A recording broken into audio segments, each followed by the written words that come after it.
বন্ধুদের সাথে হঠাৎই ঠিক হয়ে গেল পাড়ি দেব মহাকুম্ভে। 144 বছর পর এই মহাকুম্ভ কি হাতছাড়া করা যায়? সত্যি কথা বলতে এই জীবনকালে হিসাব করে দেখলাম 3টি পূর্ণকুম্ভ ও 6টি অর্ধকুম্ভ আমি পার করে ফেলেছি। তাহলে এই 144 বছরের কুম্ভে যেতে এত মাথা ব্যথা কেন? সত্যি কথা বলতে তা জানি না। নিজেকে কোনো যজ্ঞের আহুতি বলে মনে হচ্ছিল। এও জানতাম না সুস্থভাবে ফিরবো কিনা। ব্লগ বানানো তো দূরের কথা, তবে ঈশ্বর আমার প্রতি দয়াশীল। তাই জীবনের এই প্রথম সেই ঐশ্বরিক শক্তিকে আমি প্রত্যক্ষ করলাম। তো বন্ধুরা, আমরা চলে এসেছি সঙ্গমে। সঙ্গম ঘাট থেকে 3 কিলোমিটার দূরে আছি।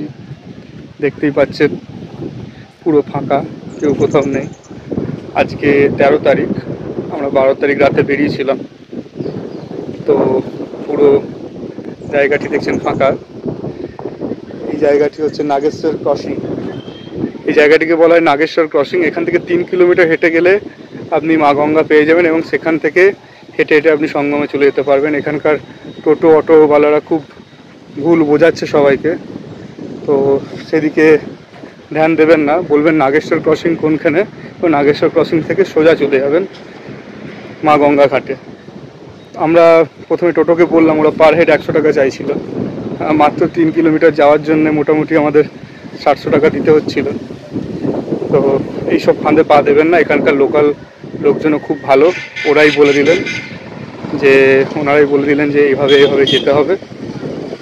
ফালতু কোনো ঠকবাজের খপ্পরে পড়বেন না। ঘাট খুবই সামনে এখান থেকে।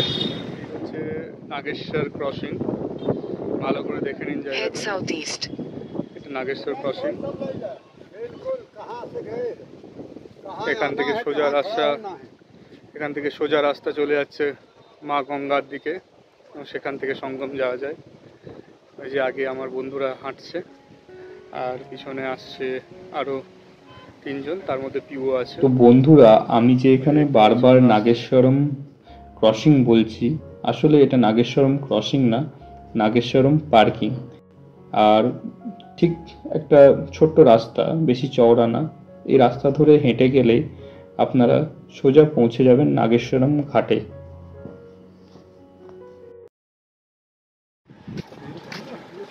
তো এখন আমরা সঙ্গম घाटेर दिखे যাচ্ছি।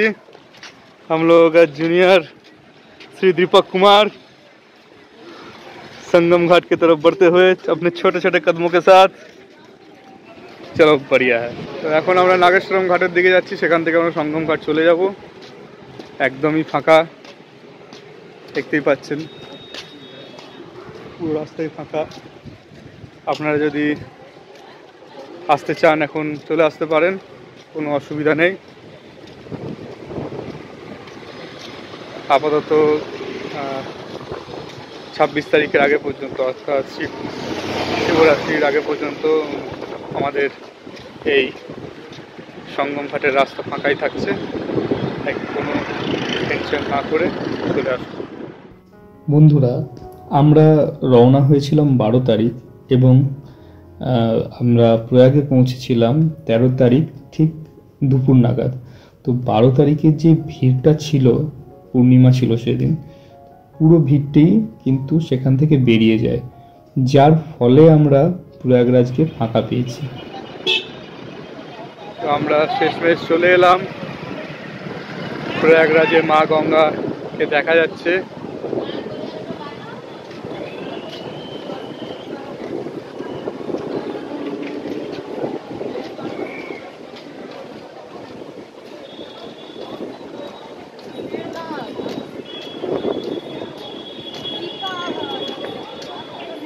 হর হর গঙ্গে।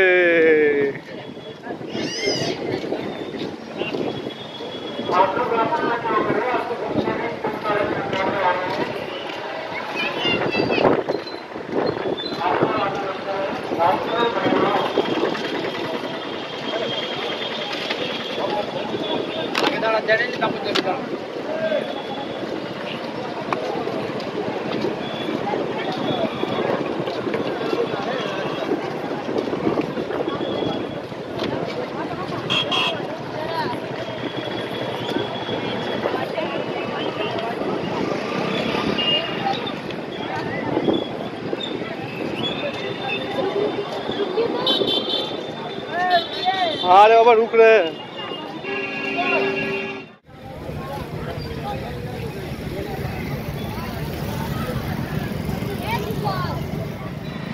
आगे बढ़ जाइए आप लोग बैरियर के पास से। চলে এসেছি গঙ্গার ঘাটে। এই যে পেয়ে গেছি। হর হর মহাদেব, হর মহাদেব, হর মহাদেব।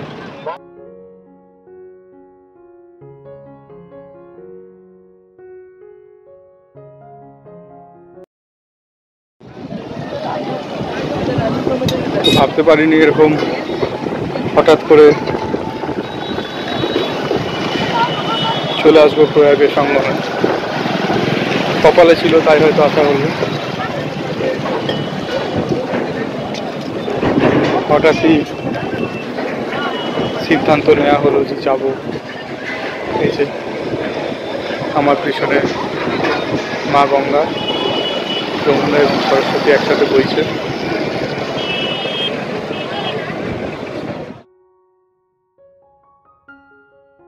কুম্ভ, যার অর্থ কলস, আর এখানে কুম্ভ বলতে বোঝায় অমৃত কলসকে। সমুদ্র মন্থনের পর যখন ধন্বন্তরী অমৃত কলস নিয়ে বেরিয়ে আসেন, তখন অসুরেরা অমৃতের ভাগ আগে নিতে চায়। দেবরাজ ইন্দ্রের পুত্র জয়ন্ত তখন সেই কলস নিয়ে ছুট দেয়, আর পিছনে ছুটতে থাকে অগণিত অসুর।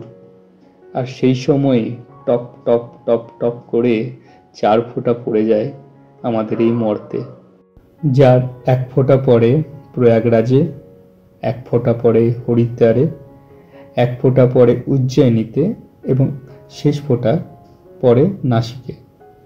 তো যেখানে যেখানে অমৃতের ফোঁটা পড়েছিল সেখানে সেখানে হয় কুম্ভ মেলা।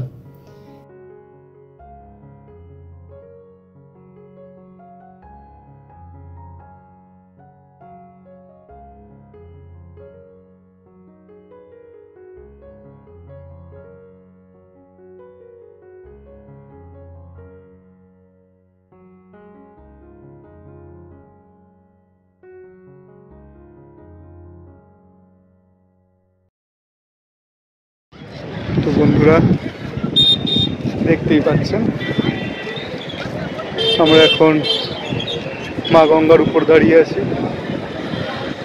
যেহেতু ভিডিওটি খুব তাড়াতাড়ি দিতে হবে, কারণ এই সময় প্রয়াগরাজ ফাঁকা আছে, তো সবাইকে জানানো উচিত, তাই বিশেষ কিছু এডিটিংয়ের ভিডিওতে আমার থাকছে না। এই যে দেখছেন পুরো প্রয়াগরাজই এখন ফাঁকা। তো দেরি না করে যেমন সম্বল হচ্ছে আর কি, আপনি ট্রেন বা নিজের পার্সোনাল গাড়ি বা গাড়ি ভাড়া করে চলে আসতে পারেন ফাঁকা প্রয়াগরাজ। বেশ কদিন ফাঁকাই থাকবে। বন্ধুরা, এখানে আমার কথাকে আমি নিজেই খণ্ডন করছি। আমরা যেদিন প্রয়াগে গিয়েছিলাম সেদিনটুকুই খালি ফাঁকা ছিল, আর পরের দিন প্রয়াগে যেমন ভিড় ছিল ঠিক তেমন ভিড়েই প্রয়াগ আবার ফিরে এসেছিল। কারণ আমরা যখন অযোধ্যা গেলাম তখন আমরা জ্যামে ফেঁসেছিলাম এবং অনেকের মুখে শুনলাম যে অযোধ্যাতেও যেমন ভিড় প্রয়াগরাজেও ঠিক সেরকমই ভিড়।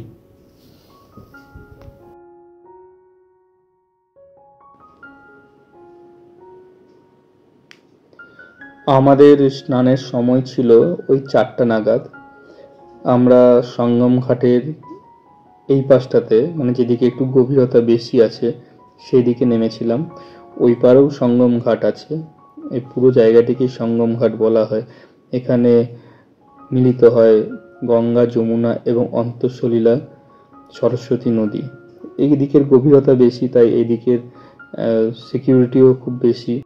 এখন যেখানে আমি দাঁড়িয়ে আছি তার 2 পা এগিয়ে যেতে জল প্রায় আমার কোমর পর্যন্ত চলে এসেছিল।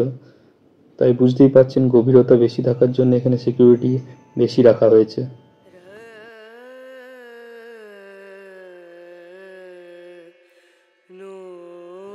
সূর্যাস্তের সময় এগিয়ে আসতেই চারিপাশে আলো জ্বলে উঠল। দেখতেই পাচ্ছেন চারিদিক কতটা ফাঁকা। আমাদের তো প্রথমে বিশ্বাসই হচ্ছিল না যে আমরা ঠিকঠাক প্রয়াগে এসেছি, তো কারণ এতটা ফাঁকা তো আমরা এখনো পর্যন্ত ফেসবুক হোক, খবরের নিউজ চ্যানেলে হোক, কখনোই প্রয়াগকে দেখিনি। কি সুন্দর আমরা বালু তটে বসে বসে সূর্যাস্তের ভিডিও করছি। সত্যি নিজেকে ভাগ্যবানই মনে হচ্ছে যে খুব ভালো সময়ে আমরা প্রয়াগে আসতে পেরেছি, বা ভগবানই আমাদের ঠিক সময়ে ডেকে নিয়েছেন।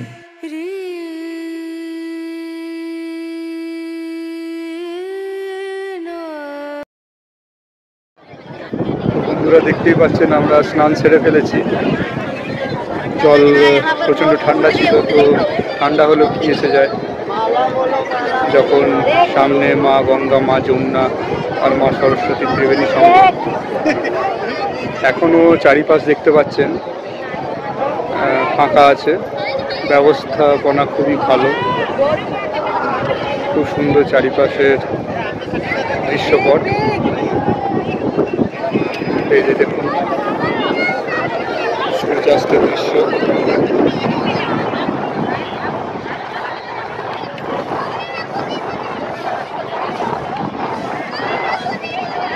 কি সুন্দর লাগছে চারিপাশ।